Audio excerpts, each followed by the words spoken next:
Hoy vamos a ver, entonces vamos a seguir con la percepción de la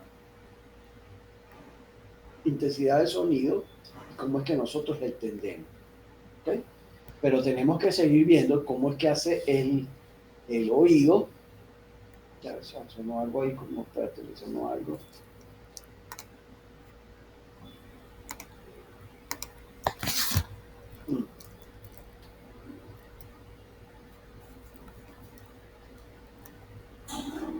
Una señora que espera a esta hora para mandarme los resultados del examen laboral. Entonces, bueno, le dije que le respondí a las 8. Bien, entonces había que recorrer todo un camino que iba desde el oído, aquí con una copia enrolladita, ¿okay? Y llegaba hasta la corteza cerebral. Perdón, estoy un poco, yo hoy ha sido un poco pesado.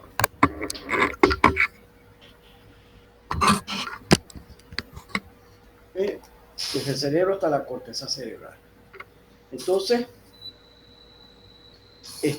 aquí nosotros percibimos un sonido, una campanita, y entonces cuando llega a la corteza cerebral nos damos cuenta que es una campanita.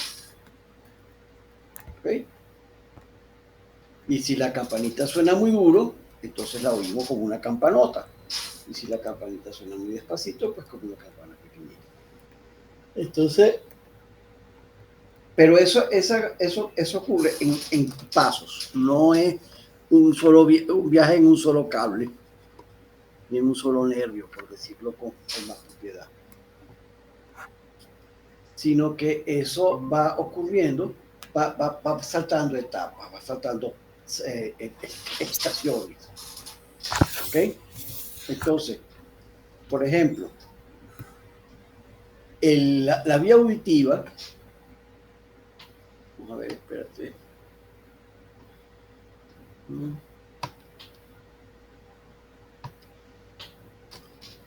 La vía auditiva comienza en el ganglio coclear. Vamos a representarlo aquí nuevamente con una espiral. ¿Ok? En el ganglio espiral, perdón. Del ganglio espiral salen las fibras del nervio auditivo que llegan entonces a otro ganglio, ¿ok? Que no es un ganglio, es un núcleo. Fíjense, en anatomía, en neuroanatomía, cuando los grupos de neuronas, por ejemplo, los cuerpos de las neuronas se agrupan y los axones forman las fibras, ¿no? Si recuerdan cómo era una neurona tenía más o menos esta forma, ¿no? Tenía un cuerpo con sus dendritas y un axón largo. Entonces, los cuerpos de las neuronas se agrupan entre sí, interconectando a veces inclusive sus dendritas entre ellas, se agrupan entre sí en unos acúmulos, ¿verdad? Estos acúmulos están bien delimitados, tanto que nosotros tenemos la sustancia gris, que es lo que llamamos la corteza, y la sustancia blanca, que son los nervios. ¿Ok? Entonces, en esos acúmulos, cuando están dentro del sistema nervioso central, excepto en el caso de la sustancia gris, que está esparramada por toda la corteza, se llaman núcleos. Y cuando están fuera del sistema nervioso central, se llaman ganglios. Pero son exactamente lo mismo. ¿Ok? Es como que si tú tuvieras que una lancha metida en el mar se llama narcolancha y y la misma lancha en la playa se llama lancha. Entonces, pero es exactamente la misma cosa, ¿no? Lo importante es para qué la use. Entonces, Pero lo mismo pasa con los núcleos, es lo mismo, conceptualmente es lo mismo, son acúmulos de cuerpos neuronales. ¿Okay? Pero entonces, como en la cóclea, si ahora yo dibujo la cóclea partida por la mitad, como suelen representarla en muchos sitios, con su rampa, su lámina espiral, no sé cuándo la vamos a pintar. Esto se continúa, que llega hasta aquí arriba, y esta viene de aquí abajo, y así se continúan subiendo, ¿no? En la pata de la ganglio espiral hay un canal que también gira con toda la cóclea, ¿ok? Como si fuera la rampa. Vamos a llamarlo una mini rampita de hueso. Ese se llama el ducto o canal de Rosenthal.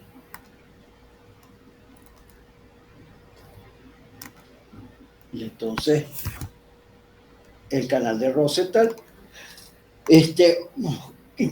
tiene en su interior los cuerpos neuronales de las neuronas que comienzan la vía auditiva. Luego podemos decir que en ese canal de Rosenthal está el ganglio espiral, porque es el ganglio que está aquí en la... Las dendritas se conectan por unas porosidades que tiene la lámina espiral, ¿ok? Y se conectan entonces con las células ciliadas que están en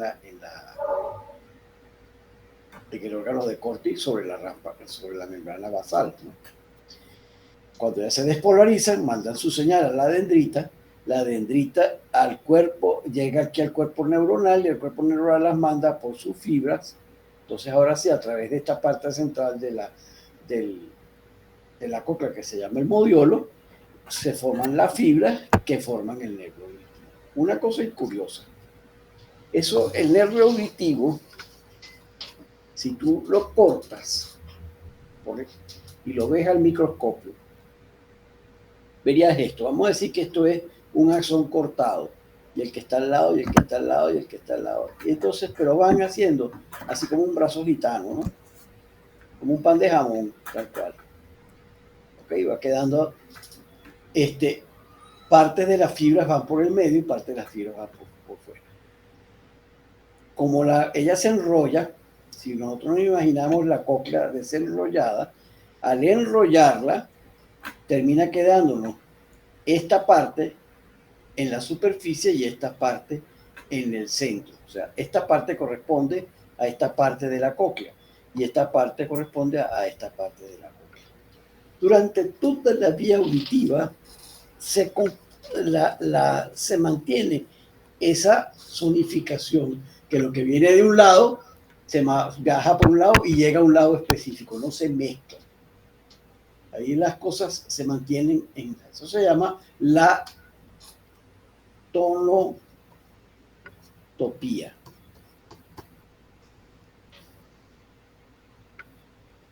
¿Okay?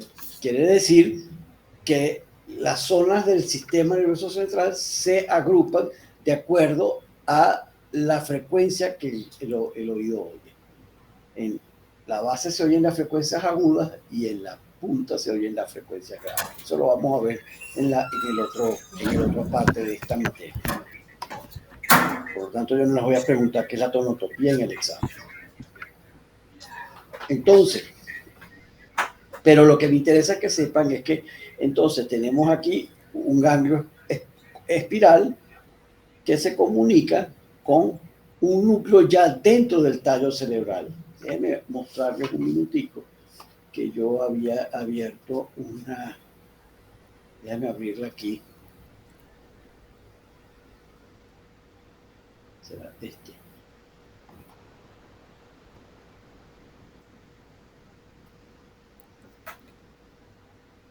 Ajá.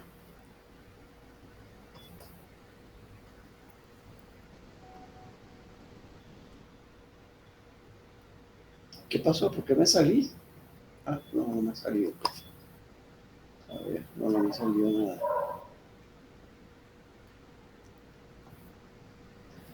Compartir pantalla.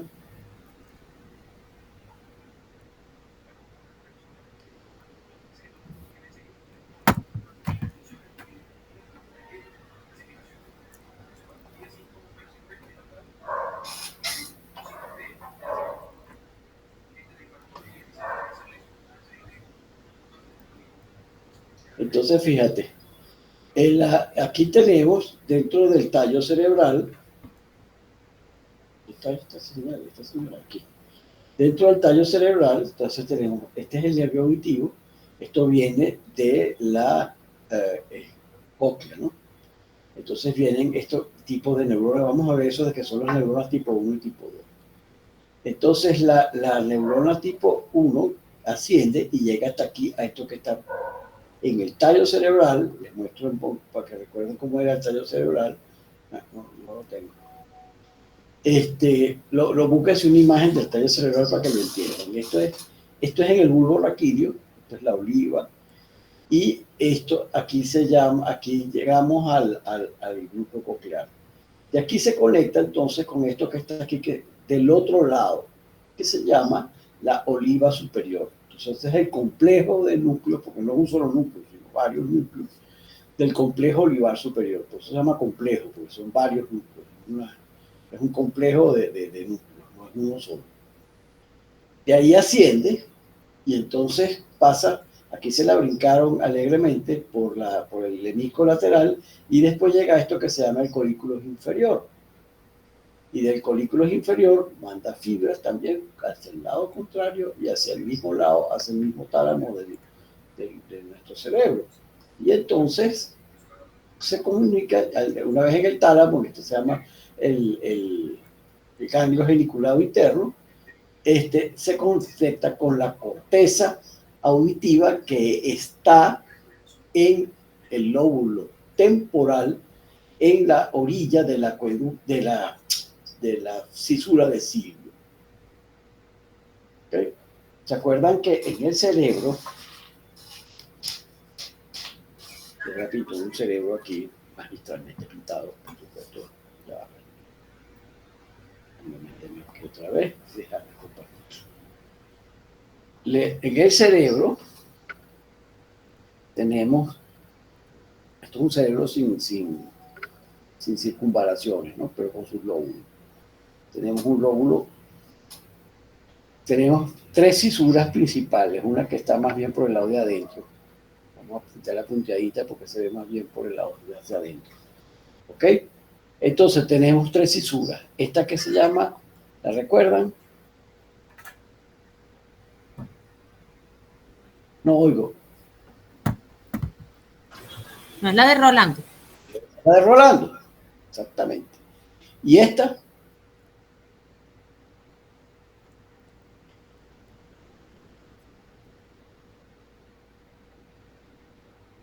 La de Silvio. Ah, ok. Pensé que la de Silvio era la que no se veía. Y la que no se ve es la calcarina. ¿Ok? Que está del lado de adentro. Entonces, esto me divide el lóbulo frontal, este es el lóbulo parietal y este es el lóbulo temporal. Y por último, de aquí atrás, detrás de entre estas, está el lóbulo occipital. ¿Ok? El que usamos nosotros para oír es esta pequeña zona que está aquí.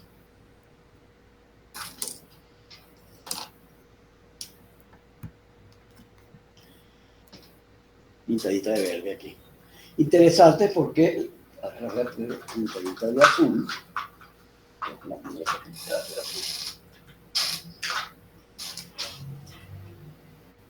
Está aquí un área que la llaman el área de Wernicke. ¿Se la han oído nombrar? El área de Wernicke es la que recibe la información auditiva y reconoce el lenguaje. ¿Okay? Cuando nosotros hablamos, pues el lenguaje es reconocido por el área de Wernicke.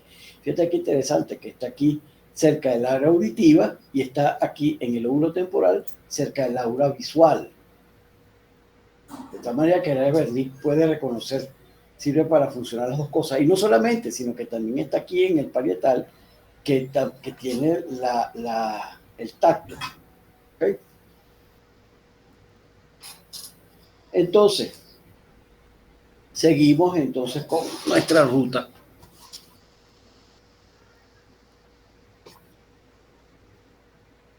Esas despolarizaciones van ocurriendo entonces en fila. Primero, esta sí es pregunta de examen. ganglio espiral. Esta es la primera neurona. Segunda neurona, núcleo coclear.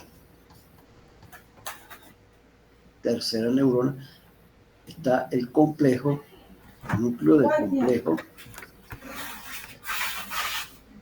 olivar. Voy a volverse a hacer a ver si le cae. Y si devuelve... La cuarta neurona está en la cintilla de Rayleigh o el lemnisco lateral. La quinta neurona está en el colliculus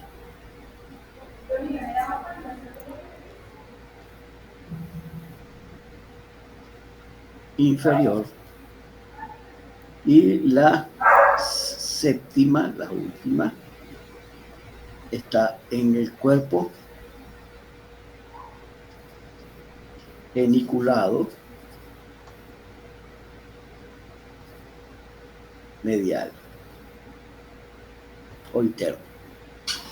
Porque y de ahí en adelante, entonces va a la corteza cerebral.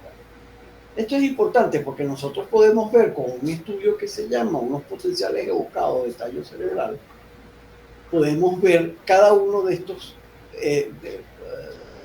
momentos, estas escalas. Nosotros podemos ver cómo pasa el sonido desde la cóclea hasta el cerebro y vamos viendo unas ondas en una representación gráfica porque hacemos como si hiciéramos un electroencefalograma, ¿ok? Y medimos la actividad eléctrica de cada uno de esos núcleos y entonces me da una onda, 2 ondas, 3 ondas, 4 ondas, 5 ondas, 6 ondas y la corteza. ¿Ok? Y entonces uno puede ver, eso ocurre porque lo tenemos así, porque eso es actividad eléctrica. ¿Ok? Entonces,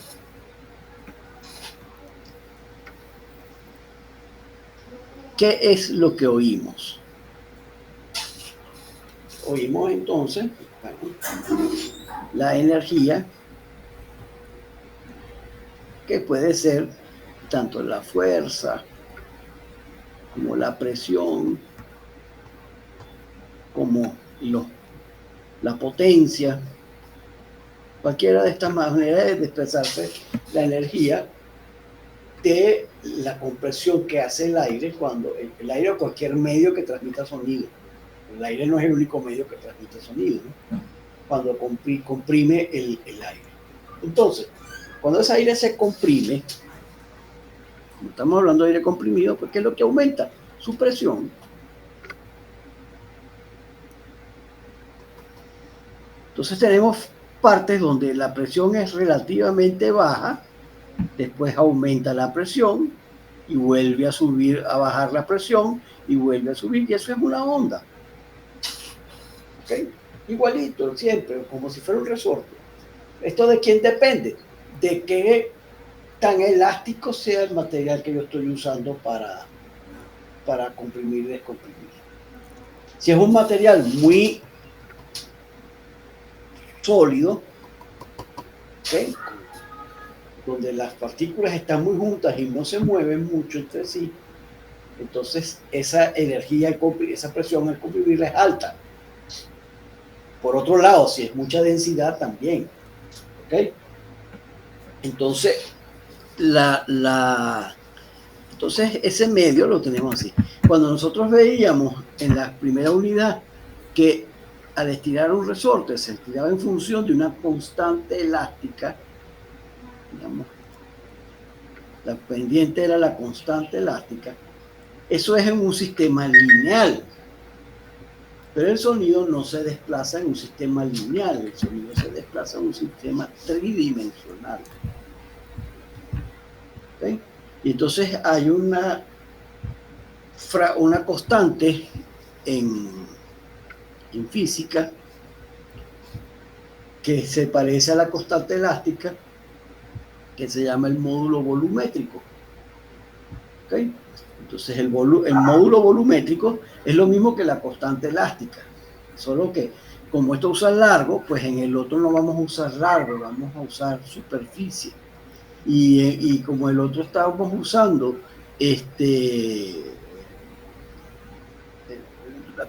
estamos usando longitud, vamos a cambiar la longitud por volumen, que tiene 3 dimensiones.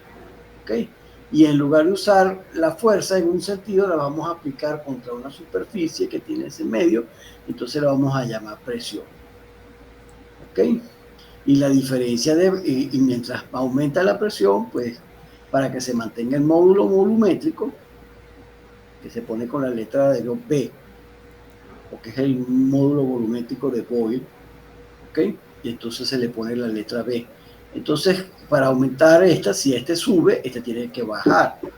Este tiene que subir a la vez para que se mantenga constante. ¿Ok? Tienen que subir los dos en la misma proporción para que esto se mantenga constante.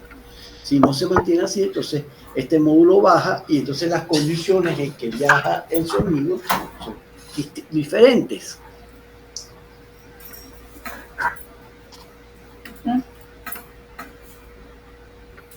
Entonces, cuando nosotros oímos el sonido, lo oímos primero que nada a una determinada intensidad.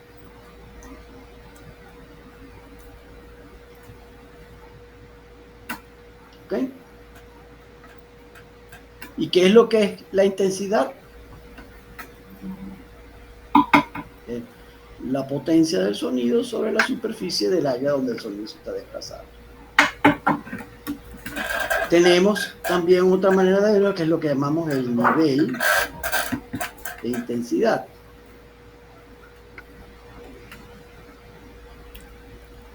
Y esto se expresa en decibeles. ¿Okay? Tenemos también la presión sonora. Y eso se divide en decibeles de presión sonora. ¿Okay? Pero hay otra cosa que nosotros tal vez podemos medir, una medida coloquial, pero que no es exactamente esto, es lo que nosotros llamamos el volumen. ¿Okay? Cuando tú le subes o le bajas el volumen a la televisión, pues suena con mayor o menor intensidad. ¿Okay? Entonces, pero el volumen no es una medida física como tal. El volumen lo que es una relación en los aparatos eléctricos.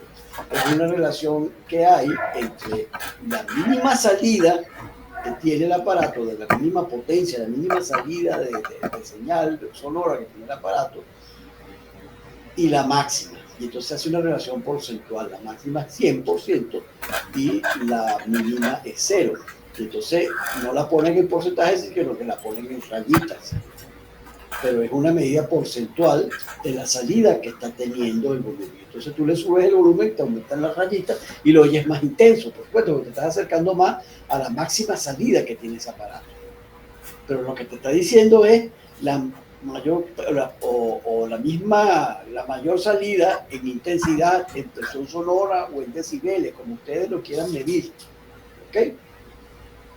Ese es el máximo que da los aparatos, las cornetas de los aparatos vienen con una potencia, bueno, cuando da su máxima potencia, ese es el 100% del volumen. Cuando da la mínima o no da ninguna, es 0. Entonces, pero el volumen se los menciono porque es una manera muy coloquial y muy fácil de entender cuando nosotros hablamos de la intensidad. Y sobre todo, de un punto de la intensidad que es muy, muy, muy, muy importante, que es realmente cómo lo percibimos nosotros en nuestra cabeza.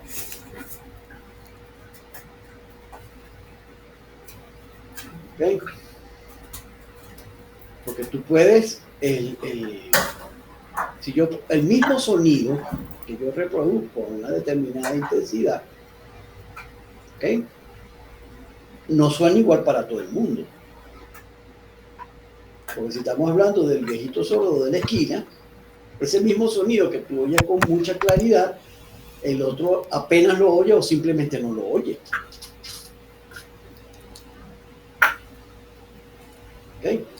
varía de persona a persona y varía de... Entonces, nosotros hablamos entonces de un nivel de intensidad que llamamos normal. El nivel de intensidad sí se mide en decibeles. ¿Okay? ¿Qué quiere decir? Cuando nosotros decíamos que un sonido se expresaba en su mínima expresión, o sea, era un umbral, quiere decir que era la energía mínima necesaria para que tú lo pudieras escuchar. Yo le puse en la clase pasada el ejemplo con una parrilla. ¿Okay?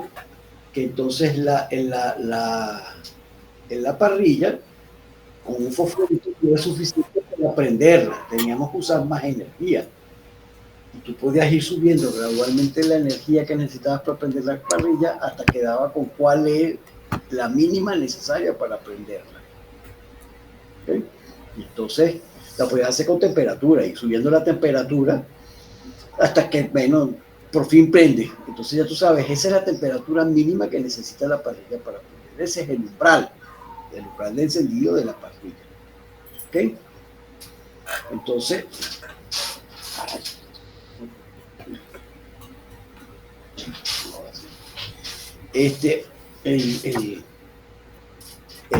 entonces, ese umbral pues no es igual para todos.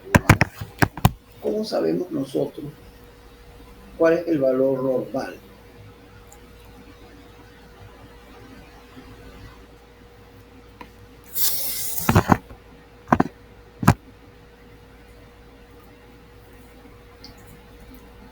Si yo les pidiera a ustedes que me dijeran cuál es una talla normal de zapato. 37. ¿Y en qué te basas para decir que una talla normal de zapato? Porque la mayoría. Te voy a decir que no es. 38. Es totalmente anormal la talla 37. Pero después te lo voy a explicar por qué. Pero ¿en qué te basas para decir que esa es la talla normal de zapato? Pensaría en lo que dijo la compañera, en la parte estadística. La mayoría de las personas que conozco o que tienen esa talla. Bueno, no es 37, en realidad es 38. Bueno, no es 37, te voy a decir, porque yo soy esos 37 y yo nunca consigo zapatos. O sea, yo consigo zapatos de hombre, de vestir, de adulto, no los consigo. Mi pie es demasiado chiquito para ser hombre. Sí, para ser hombre sí. Y el mío es demasiado grande porque el calzo 40. Para ser y el mío es demasiado grande para ser niño.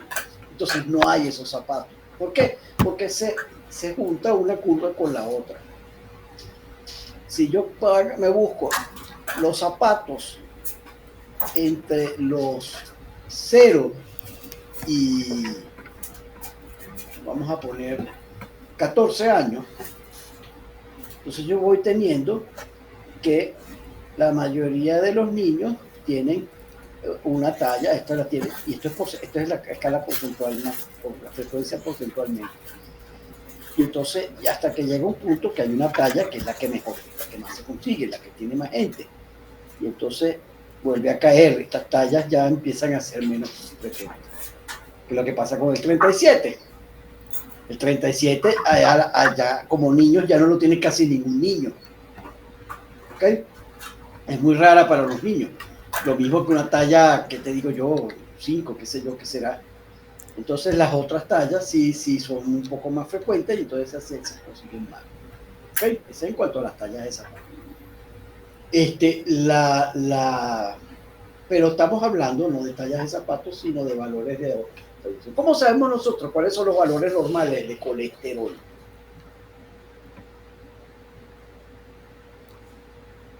Te agarran y te dicen, tiene el colesterol alto, tiene más de 140 de colesterol, el colesterol está alto. ¿Cómo sabes que 140? Bueno, pero es que supongo que hay una media, o sea que la han sacado ya, que ya se ha determinado en la mayoría de los seres humanos. Vas por ahí, eso es bastante así. Pero supongo que debe considerarse los grupos también, ¿no? Sí, pero ¿cómo sé yo cuál es el colesterol normal?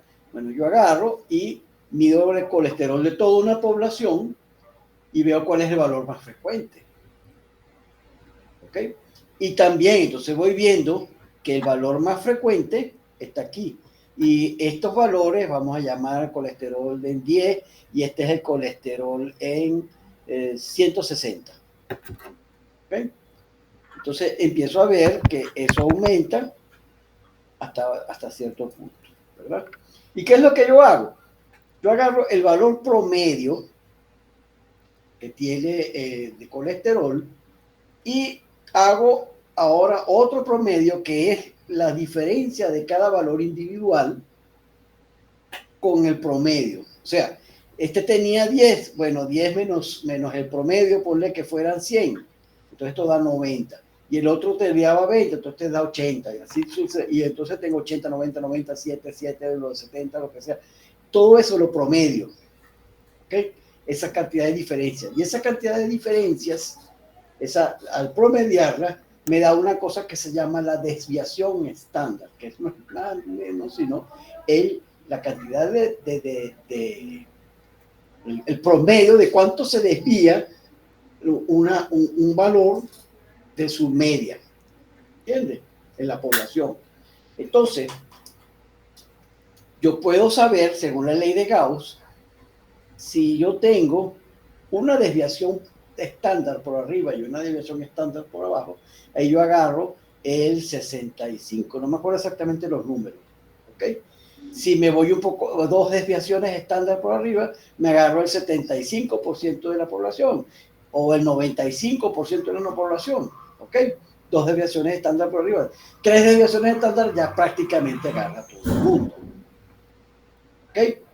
Entonces, pues yo establezco como, si yo me conformo con que un 5% de falla es normal, está bien, pues entonces dos desviaciones estándar por arriba y dos desviaciones estándar por abajo del valor del colesterol normal, lo voy a considerar el colesterol normal. Pero eso no es verdad.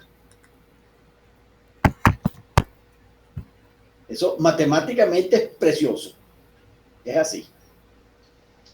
Cuando lo calculamos matemáticamente, sí, eso es precioso, eso es así, eso da exacto. Tanto eso, porque la mayoría de la gente lo va a tener aquí, allá. Pero es que hay un fenómeno que también hay que tomar en cuenta. Ya va. ¿Cuál es el valor de colesterol que produce daño? ¿Entiendes? Y entonces allí tenemos que ¿Cuál es el valor qué? de colesterol que produce daño.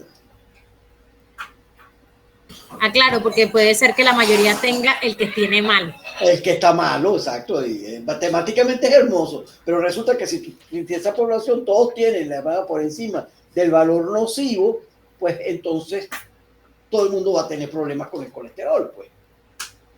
Aunque sea la cifra normal para esa población. Entonces, lo mismo pasa con la audición. ¿Cuál es nuestro valor normal de audición? Bueno, entonces nosotros decíamos que en presión sonora no, en nivel en intensidad sonora, teníamos que era 10 a la menos 12 vatios sobre metros cuadrados. Pero eso es un promedio. Eso no es todo el mundo. Hay gente que la tiene un poco más alta, hay gente que la tiene un poco más baja. ¿Ok? Entonces yo pudiera decir, si eso fuera así, pues el valor normal de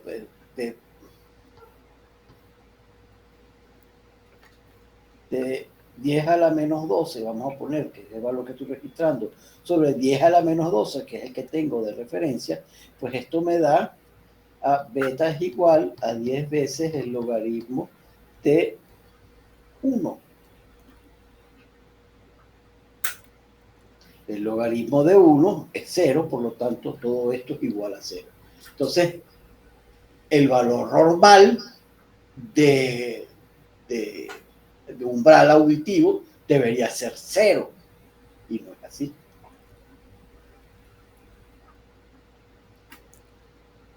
¿Okay? O sea, matemáticamente esto está impecable, pero no es así. Realmente cuando tú lo ves en la gente no es así. Entonces, cuando establecemos nosotros cuál es el valor umbral normal,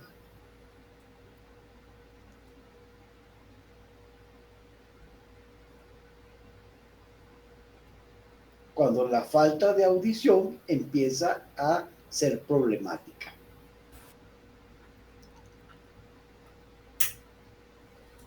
Bien. Entonces, tenemos como promedio que la gente se le pone la audición problemática cuando tiene más de 25 decibeles.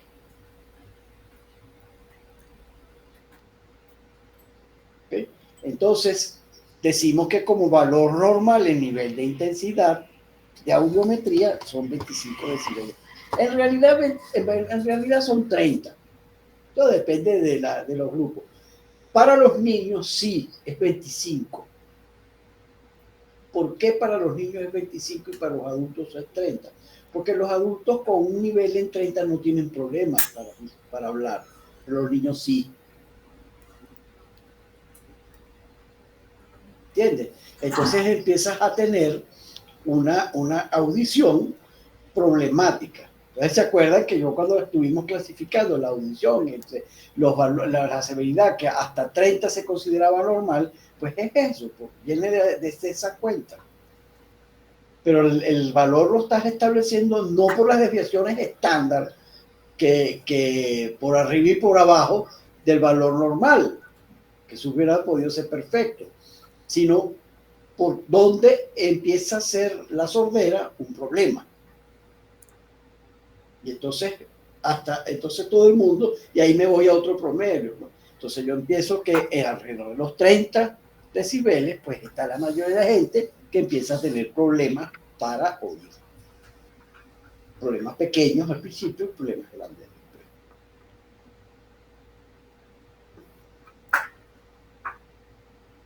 Entonces de ahí sacamos nuestro valor auditivo. Entonces, ese valor normal, esa nivel de intensidad llega a la cóclea, ¿okay? Y entonces, como habíamos dicho, las células ciliadas, cuando les mandé un escrito, por cierto, no sé si lo leyeron. Yo estiro las uniones. Lo recibimos, yo no lo puedo. Cuando movemos, estiramos las uniones de punta, que son dos proteínas ahí que se las nombré, entonces ellas producen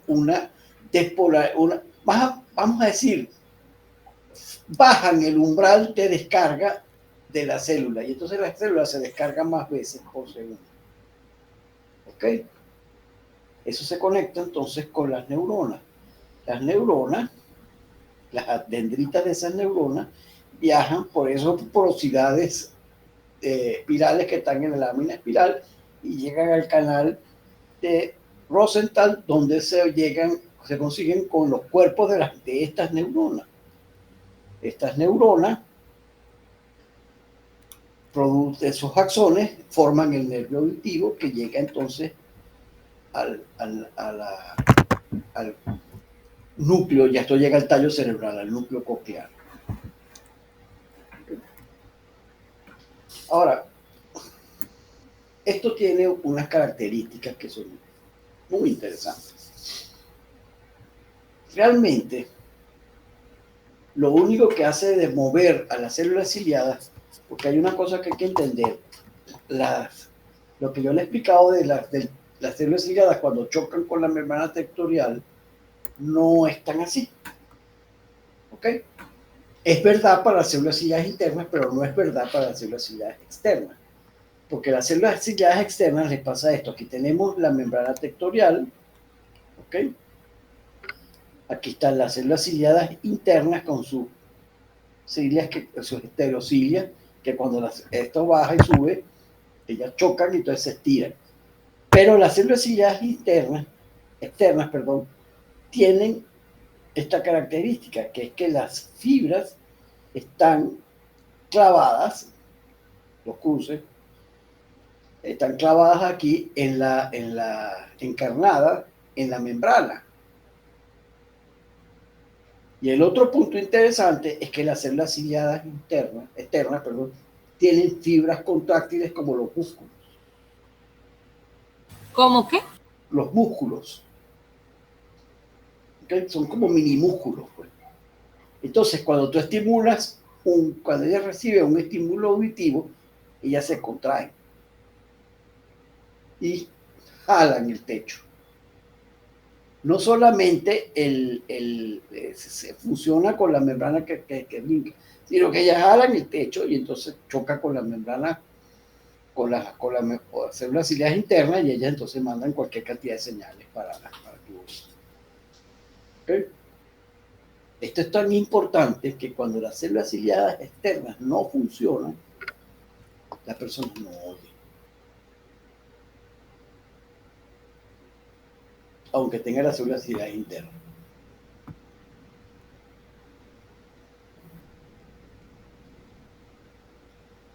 Entonces,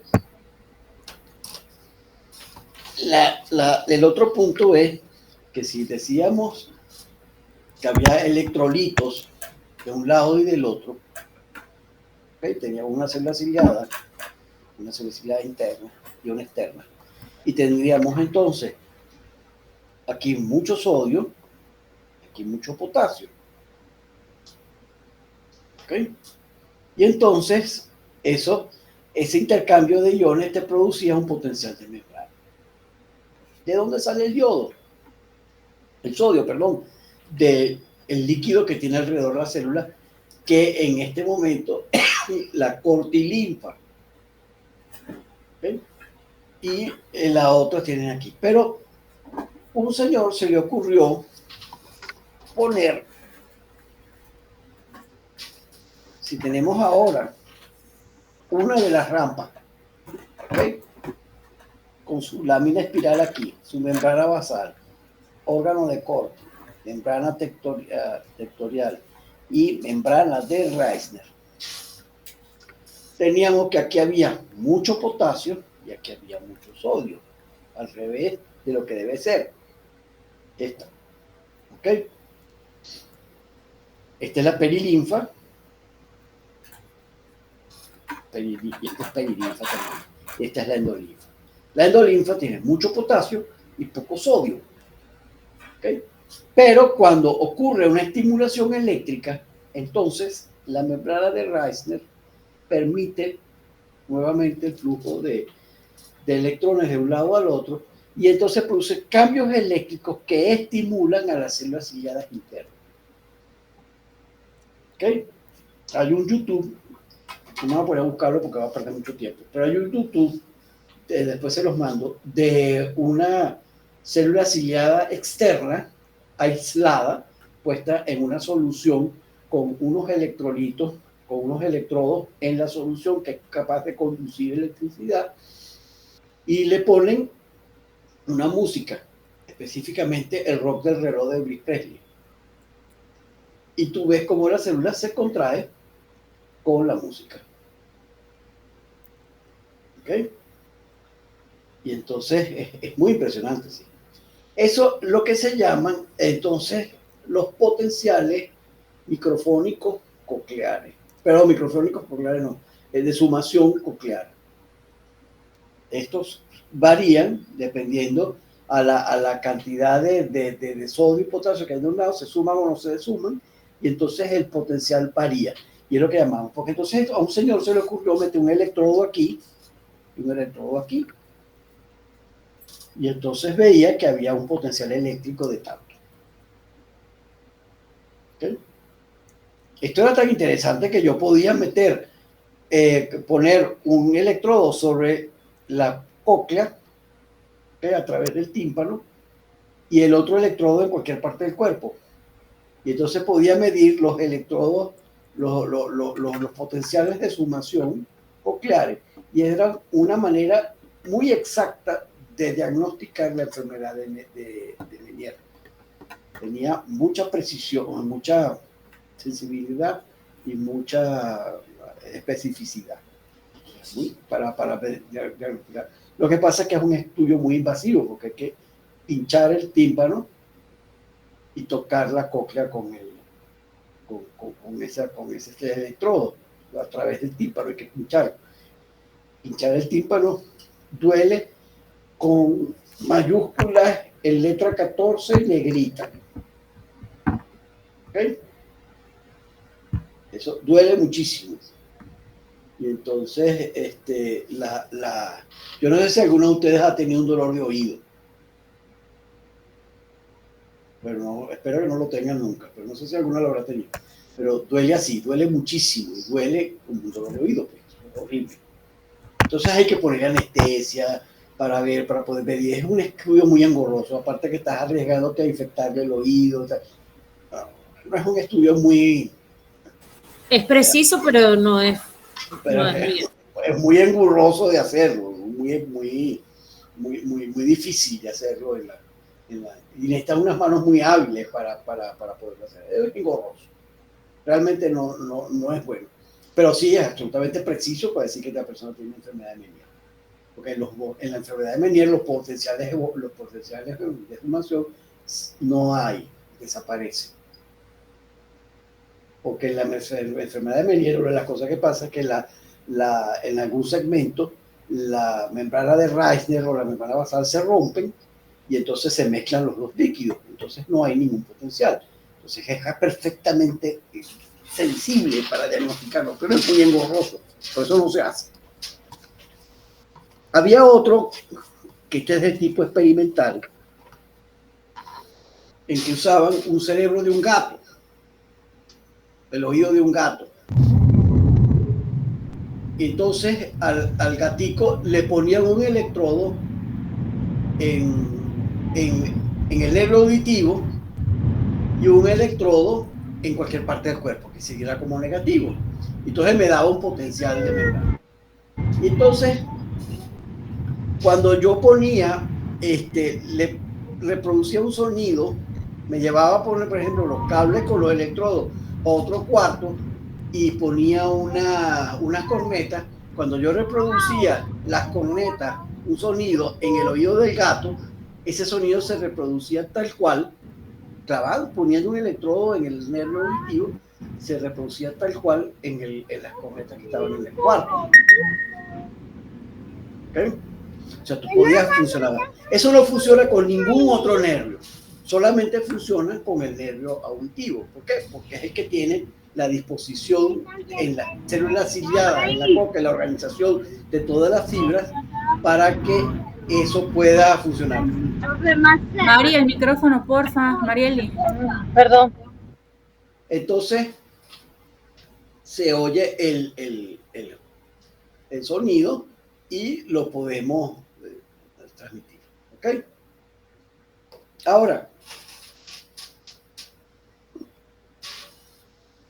hay cosas que pueden hacerte modificar el umbral con el que tú oyes un sonido. Ahorita acabamos de vivir una experiencia en la que podemos decir que sí.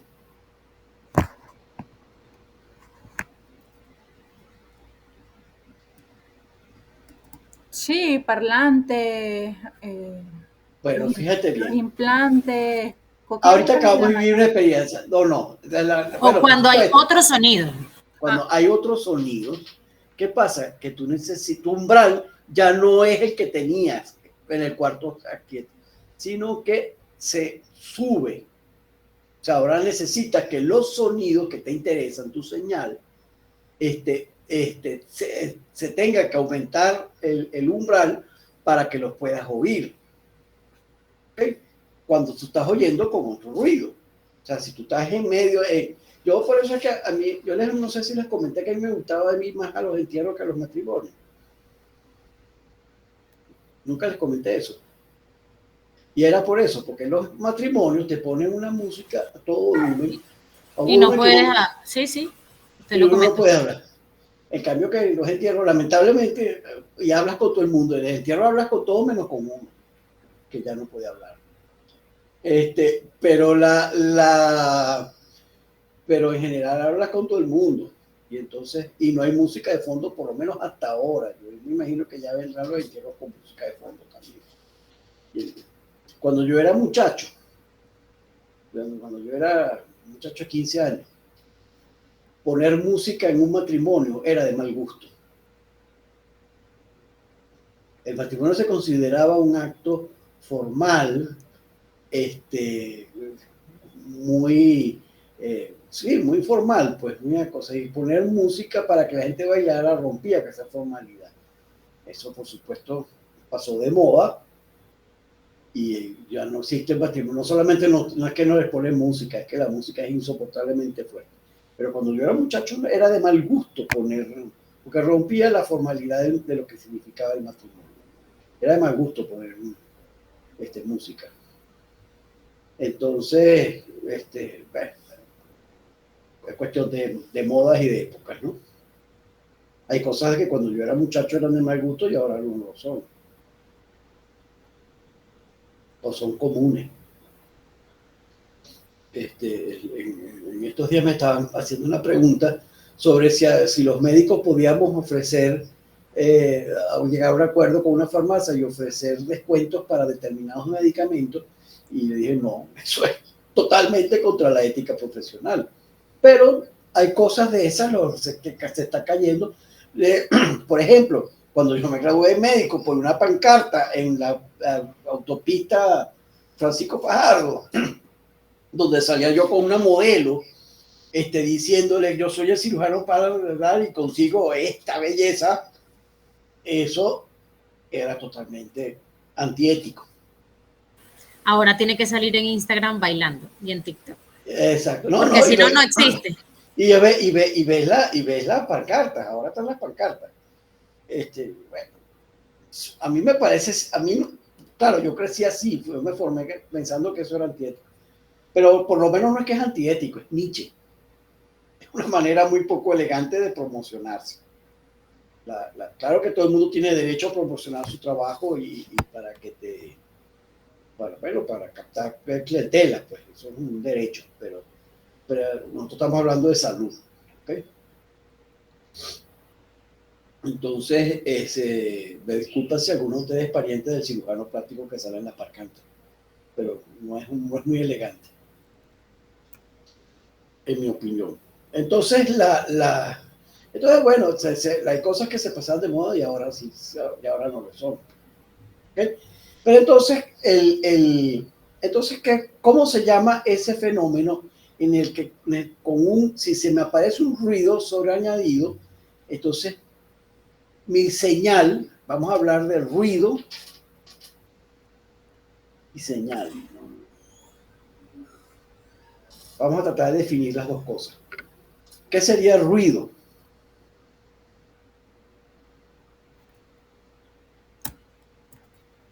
Bueno, el que no está definido, determinado, simplemente es caótico, es desordenado, no tiene ningún mensaje, no tiene no tiene nada, o sea, simplemente es ruido.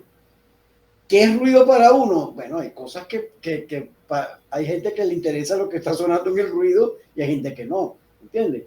Si tú pones una música muy alta, pues esa música para uno es ruido, pero para el que quiere bailar, no. ¿Ok? ¿Y qué señal?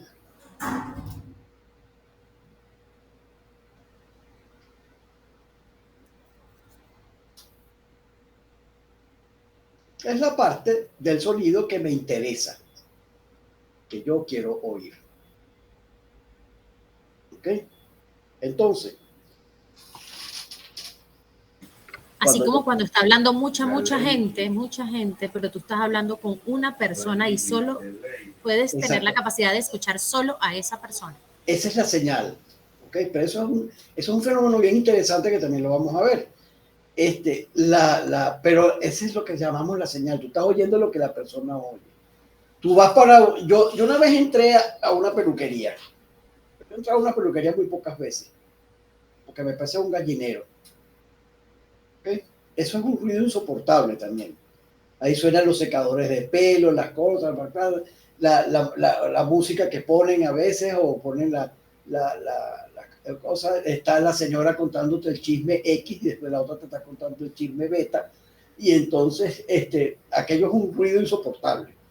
Ahora, si a ti te interesa el chisme beta, pues obviamente todo lo demás pasa a ser ruido. Y tienes que poner atención, pero además la que está contando el chisme beta tiene que subir el volumen de su voz para que tú la puedas oír.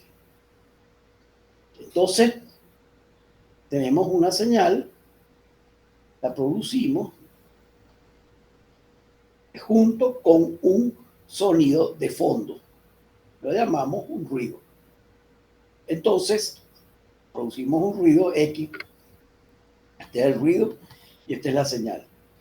Pero entonces, cuando yo produzco el ruido, llega un punto en que yo tengo que subir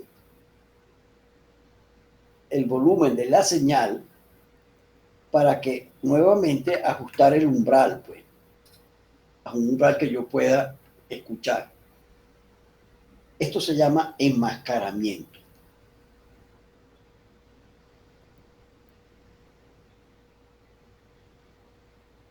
Mira, se apareció como un fantasma. Esto se llama enmascaramiento. Y este nivel entre el umbral 1 y el umbral 2, debido al ruido, se llama nivel de enmascaramiento.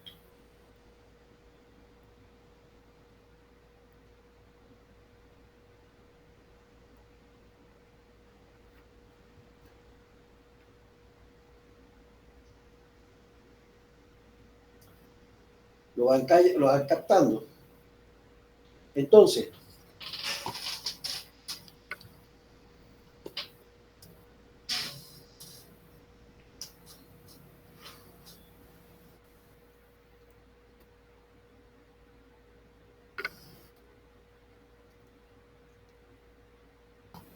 uno tiene a Bob Parr, ¿ok?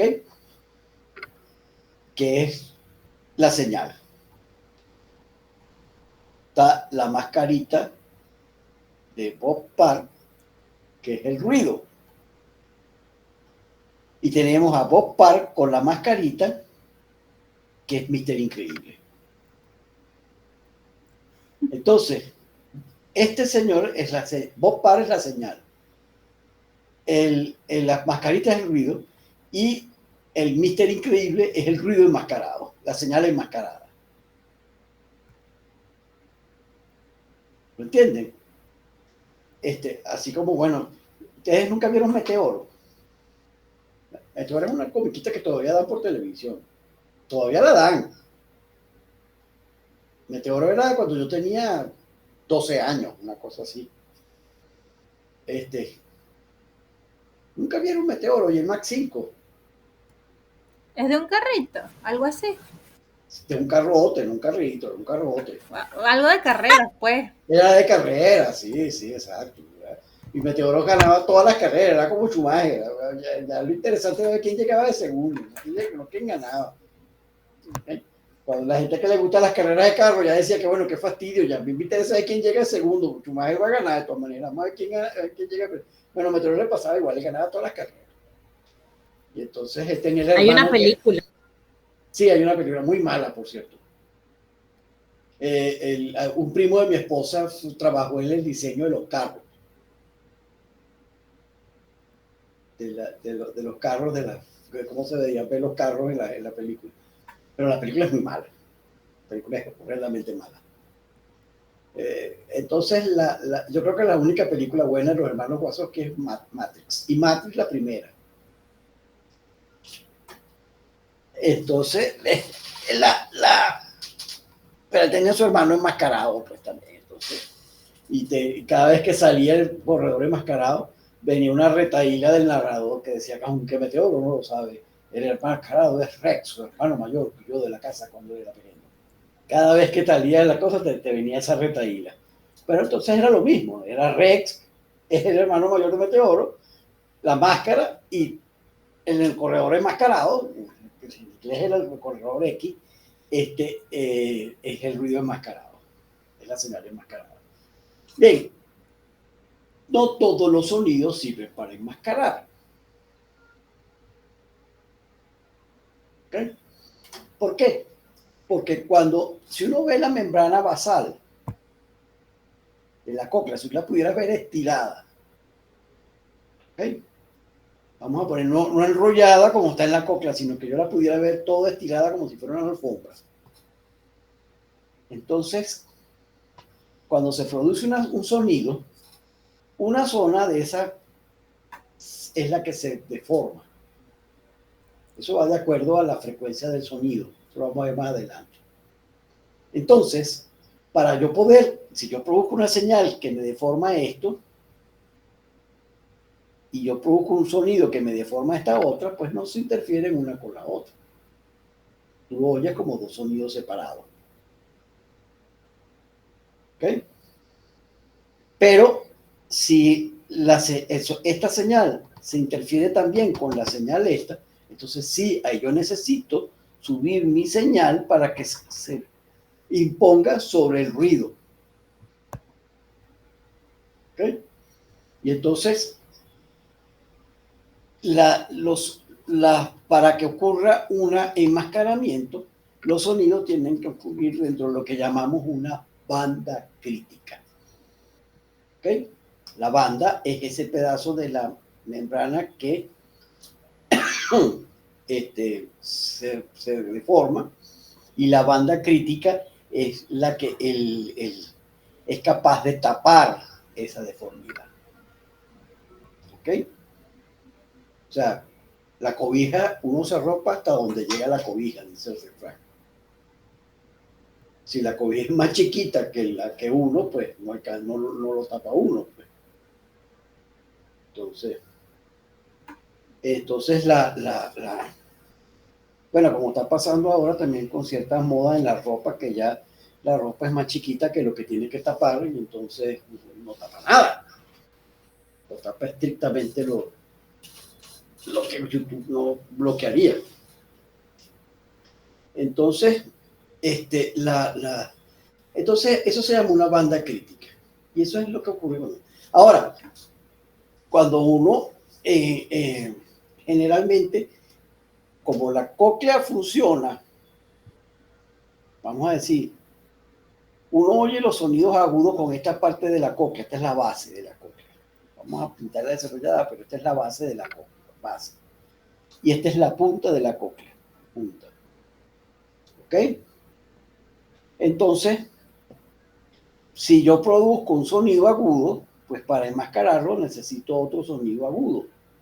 O puedo producir un sonido grave que simplemente me lleve a todo esto, a todo lo ancho.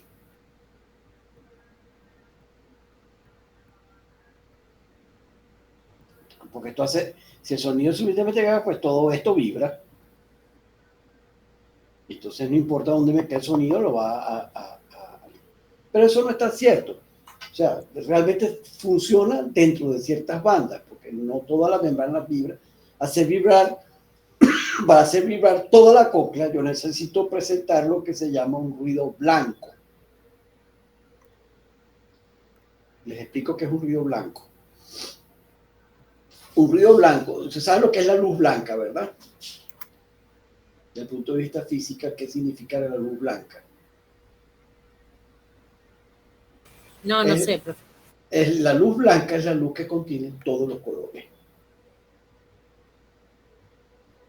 Todas las frecuencias de luz del espectro visual. Cuando tú los emites todos a la vez, se ve blanca. Cuando tú ves... esa sería la única manera para que la cóclea vibre completa. Exacto. Entonces, para tú tener un ruido blanco, quiere decir es un ruido que contiene todas las frecuencias audibles que nosotros que somos capaces de oír, pues. Todas las frecuencias que nosotros somos capaces de oír, nuestro espectro auditivo. Si yo produzco un ruido que compone todo ese espectro, entonces el ruido es un ruido blanco. Se oye como una lluvia. Se oye parecido a la lluvia. De hecho, ustedes habrán notado más de una vez que cuando llueve y están hablando mientras llueve, la lluvia ensordece mucho. Tienes que subir mucho el volumen de la voz para poder hablar, porque la lluvia es un ruido blanco que enmascara todos los sonidos. ¿Ok? Para terminar la clase, lo voy a dejar introduciendo el tema de la próxima clase, que es la subjetividad de lo que nosotros oímos. Porque el sonido puede ser intenso, claro, tu umbral puede ser una maravilla, lo importante es cómo lo oyes tú.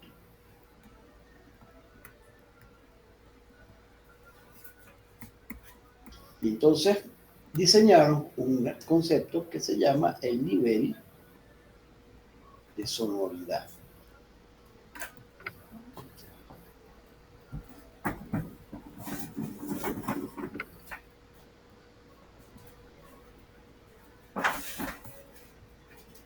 Y el nivel de sonoridad no es lo mismo que el nivel de intensidad. Porque el nivel de intensidad es medible. Yo puedo usar un aparato eléctrico diseñado para medir decibeles y me dice, sí, esto es un sonido de 40 decibeles. Es absolutamente medible. O yo puedo diseñar mi aparato, mi sistema para que me reproduzca un sonido de 40 decibeles exactos. ¿Ok? Pero tú oyes 40 decibeles exactos. Esa es la pregunta. Yo no puedo diseñar un aparato que me diga qué tan claro, qué nivel de sonoridad tiene un sonido para ti. Porque eso está ocurriendo dentro de tu hermosa cabecita. Ni siquiera los piojitos de la cabeza oyen lo que tú estás oyendo. Entonces, entonces tienes un nivel de sonoridad que solamente lo conoces tú. Entonces, vamos a tratar de ponernos de acuerdo en si, vamos a decir, ¿vieron Blancanieves? La película nueva, la tan difamada. A la última, no. Esa película es horriblemente mala, pero vale la pena verla porque es histórica.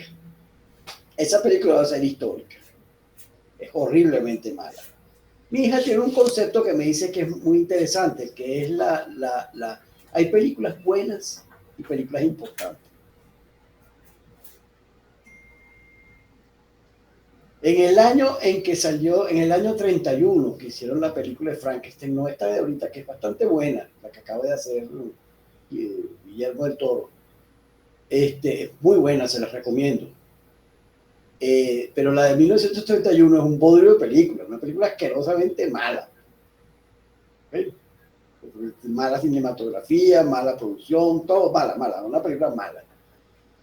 O El hombre invisible, por ejemplo, una película malísima. Yo la vi el otro día, antes que verla, pues estas películas son históricas.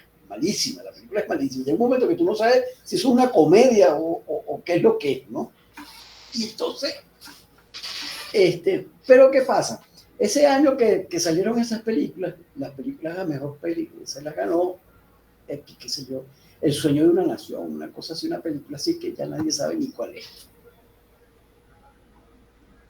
Nadie ni la recuerda, pero todo el mundo sabe cuál es Frankenstein. Eso es lo que es importante, ¿no? Entonces yo digo que la Blancanieves va a ser una película importante. Entonces, si yo te quisiera decir, ¿quién es más bonita? ¿Gal Gadot o la que hace de Blancanieves? No, por supuesto que la mala. Entonces, claro, y eso tumba todo el argumento, porque ¿cómo van a decir? Yo no digo que la otra muchacha fuera fea. No es una mujer fea tampoco, pero al lado de Gal Gadot es un despojito. Entonces, porque Gal Gadot es lo único que sabe hacer es ser bonita, pésima actriz. ¿Okay? Pero pero de qué bonita es bonita. ¿Okay? O podemos comparar, por ejemplo, ¿quién es más bonita? ¿Gal Gadot o Scarlett Johansson? Subjetivo, supongo. absolutamente subjetivo. ¿A quién le parecerá más bonita Gal Gadot? Y a mi hijo le encanta Gal Gadot, a mí me parece más bonita Scarlett Johansson. ¿Ok? Entonces, es cuestión subjetiva. Pero si vamos a poner que yo quiero dejar el IVAL, no quiero trabajar más en el IVAL, no quiero saber más de ustedes, no quiero saber más nada de la clase. No, eso no es verdad. Pero y le dijera, y tengo que convencer a alguien para que tome mi lugar. Si yo dejara el IVAL, no las dejo desamparadas, yo buscaría a alguien que tomara mi lugar. Y entonces... ¿Cómo le vende su puesto? ¿Ah? ¿Cómo le vende su puesto? Sí, exacto. Bueno, exacto, pero hay que hacerle propaganda para poderlo vender. Entonces yo le digo a él, no, eso son puras muchachas. Y esa persona va a decir, pero son bonitas. Entonces, ¿qué voy a decir yo? Bueno, sí son bonitas, pues, o no son, dependiendo. Por el igual ha pasado toda la gama. ¿Ok? Desde unas muy bonitas hasta unas muy feas. Eso es así. Pero eso es subjetivo. Porque la que a mí me parecía muy fea estaba felizmente casada con niños y tal, o sea, que al marido de ella le parecía muy linda. ¿Okay? Entonces, pero pero estamos hablando de cómo hacemos para hacer que una cosa subjetiva, ponernos de acuerdo de cuál es su valor. Entonces, yo les digo, mira, ellas son así más o menos como Scarlett Johansson. ¿Ok? Sí, se parecen en diferentes tonalidades a Scarlett Johansson. Imagínate, Scarlett Johansson pintado de varios colores. Se parece, así más o menos. Oye, pero entonces el tipo dirá, bueno, pero entonces son bien bonitas. ¿Ok? Eso es subjetivo. Pero yo estoy usando a Scarlett Johansson de patrón de comparación. Son más o menos bonitas que Scarlett Johansson. ¿Ok? Entonces me dicen, bueno, son como Scarlett Johansson. Bueno, sí. Entonces puedo llegarle a decir, a ponerle numeritos a eso. Es como un 50% de Scarlett Johansson. O son un 75% de Scarlett Johansson. O son 150 Scarlett Johansson. ¿Entiendes? Yo puedo ponerle numeritos para decir si son en qué nivel están. Yo me acuerdo que una vez usé este mismo ejemplo. Y entonces yo les dije a las muchachas, bueno, ustedes son así, algo así como un 5% de Scarlett Johansson. Y entonces yo, usted es así como el 2% de Brad Pitt. Entonces, pero bueno, pero no importa. Lo que importa es, lo que yo quiero sacar de este mensaje, no es verdad que ustedes son ni 5, ni 10, ni 20, ni nada que ver con Scarlett Johansson. De las nuevas. Lo que yo quiero usar con este ejemplo es que yo, para poderlas comparar a ustedes, me busco un factor con el que yo pueda comparar, arbitrariamente escogido. Yo escogí a Scarlett Johansson, otro podía escoger a Gal Gadot, otro podía escoger a qué sé yo quién, a Nicole Kidman, qué sé yo. Hay muchas muy bonitas. Entonces, un punto de referencia. Es un punto de referencia, exactamente. Yo estoy haciendo un punto de comparación, una referencia. ¿Ok? Lo mismo podría ser con las películas. ¿Esta película es mejor que esta otra? Bueno, eso depende. Acá eso es subjetivo. Acá a quien le gusta una película, a mí no me gustan las películas de vaqueros, por ejemplo, y a gente le parece maravillosa. ¿Entiendes? Y a mi cuñado, que les encantan las películas de vaqueros, no les gustan las películas de ciencia ficción, y a mí me encantan las películas de ciencia ficción. Entonces es cuestión de gusto, pues eso es subjetivo. Pero entonces yo te puedo decir, esa película es tan buena o tan fastidiosa como, y uso una película de referencia, como Blancanieves. ¿Okay? Bueno, yo acabo de ver ahorita los Cuatro Fantásticos. ¿Okay? Entonces le digo a mi hija, bueno, es mejor que las otras versiones, bastante mejor que las otras versiones de los Cuatro Fantásticos. No sé si la han visto. Por lo menos tiene una cinematografía muy linda, muy bonita. Yo le digo, es mejor que... pero realmente que las otras películas, los Cuatro Fantásticos, han sido tan malas que cualquiera es mejor. Volvemos, es mi punto de comparación. Entonces, arbitrariamente, para yo medir el nivel de sonoridad, escojo una frecuencia, que es 1000 Hz. 1000 Hz quiere decir un sonido que suena a 1000 ciclos por segundo. ¿Okay? Arbitrariamente, escogí 1000 Hz. Y entonces te presento otro sonido de otra frecuencia. Y yo te digo a ti, ¿cuándo te parece que suenan igual? O puedo buscar cuándo te parece a ti que la sonoridad es la misma. O sea, que no te estorba o que se oyen más o menos igual de sonoro. ¿Ok? Ponle uno de 100 Hz. Y entonces resulta que el de 1000 Hz, tu umbral estaba a 5 decibeles. Y te pareció que el de 100 Hz sonaba igual al de 1000 Hz a 15 decibeles. Ese es el método de estimación de magnitudes. Stevens. Se parece. Exacto. Y entonces tú lo vas estimando una con otra y las comparas hasta que tú, de hecho, el paciente lo autoajusta. Tú le pides al paciente que él vaya moviendo, él no sabe cuánto le está moviendo, que él lo vaya moviendo hasta que le suenen a la misma intensidad. Y entonces resulta que tú registras, bueno, el de 100 Hz lo movió hasta que llegó a 15 decibeles. Le sonó igual. Entonces yo digo que este nivel, aunque esté a 15 veces 100 Hz, se oyen igual que 1000 Hz a 5 decibeles. Este es mi valor de referencia. Entonces estos 5 decibeles son 5 fonios.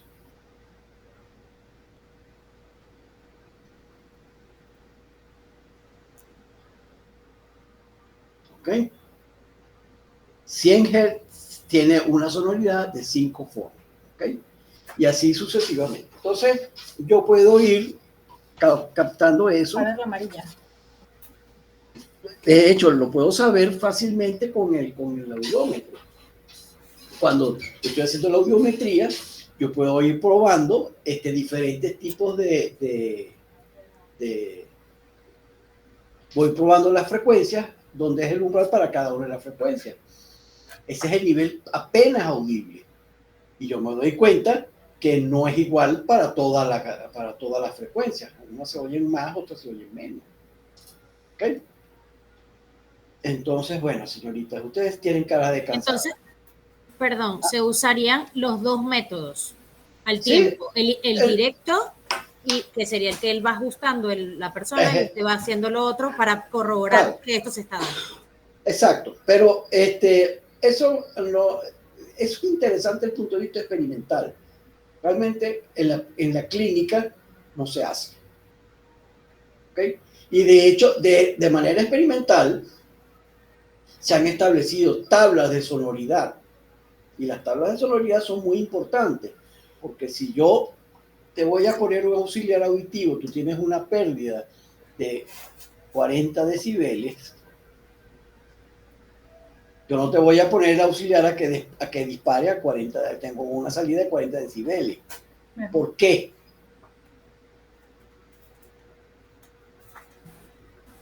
Porque según... Porque la sonoridad de esto es mínima. Eso es el sonido que tú apenas oyes. A 40 decibeles apenas estás oyendo. Entonces, claro, porque es 30. Entonces, si yo te estoy poniendo, estamos hablando de un sonido que tiene 40 de pérdida, ¿no? Entonces es un umbral. 40 decibeles es un umbral. Si yo le pongo un auxiliar que tiene una salida de 40 decibeles, está oyendo apenas, no le sirve para oír. Tengo que ponerle una sonoridad que le resulte cómoda. ¿Entiendes? Y entonces, Si yo conozco las tablas de sonoridad, yo conozco entonces que si él tiene esta cosa, pues yo necesito subirle tantos decibeles para tener una sonoridad cómoda, para que se oiga que 40 decibeles, para que 1000 Hz a 40 decibeles, o ya no sea 1000 Hz, sino que yo oiga 1000 Hz a 60 decibeles. Tengo una sonoridad como si oyera así, 1000 Hz a 60 decibeles, entonces ya a 60 fones. Siempre los fones son los decibeles que tienen la frecuencia 1000. ¿Okay? Y entonces te da ¿cómo se llama? La sonoridad. Señoras, mis queridas chiquillas, estoy bien cansado. Yo creo que ustedes también. Además tienen otra clase ahora, ¿no?